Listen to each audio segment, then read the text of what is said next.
جب اللہ تبارک و تعالیٰ کسی بندے کو عروج بخشے، کسی کو عزت عطا کرے، تو پھر دوسرا بندہ اسے کیوں حسد کرتا ہے؟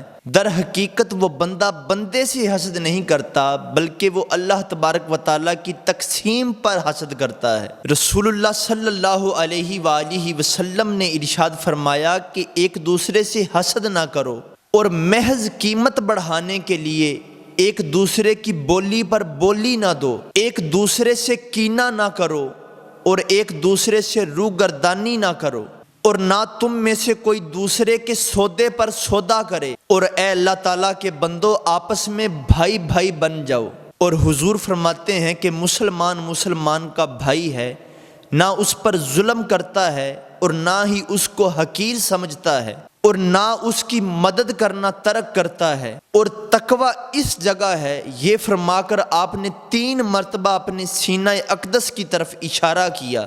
اور حضور فرماتے ہیں کہ ایک شخص کے لیے اس قدر برائی کافی ہے کہ وہ اپنے مسلمان بھائی کو حقیر سمجھے۔ مسلمان کی ہر چیز، خون، مال اور عزت دوسرے مسلمان پر حرام ہے۔ حضور سید عالم صلی اللہ علیہ وآلہ وسلم نے ارشاد فرمایا کہ اپنے مسلمان بھائی کی مدد کرو، چاہے وہ ظالم ہو یا مظلوم۔ تو ایک شخص نے عرض کیا، یا رسول اللہ صلی اللہ علیہ وآلہ وسلم، اگر وہ مظلوم ہو تو پھر تو میں اس کی مدد کروں، اور جب وہ ظالم ہو تو پھر میں اس کی مدد کیوں کروں؟ تو آپ صلی اللہ علیہ وآلہ وسلم نے ارشاد فرمایا کہ اس کو ظلم سے باز رکھو، یعنی روکو، یہ بھی اس کی مدد ہے۔ یعنی مسلمان بھائی کو ظلم سے باز رکھنا کہ یار تو کسی پر ظلم نہ کر، حضور فرماتے ہیں یہ بھی اس کی مدد کرنا ہے۔ بڑی خوبصورت حدیث مبارکہ، حضور فرماتے ہیں کہ ایک مسلمان کے دوسرے مسلمان پر 5 حقوق ہیں، 5 حق ہیں۔ پہلے نمبر پر سلام کا جواب دینا، مریض کی عیادت کرنا، جنازے کے ساتھ جانا، دعوت قبول کرنا، اور چھینکنے والے کی چھینک کا جواب دینا۔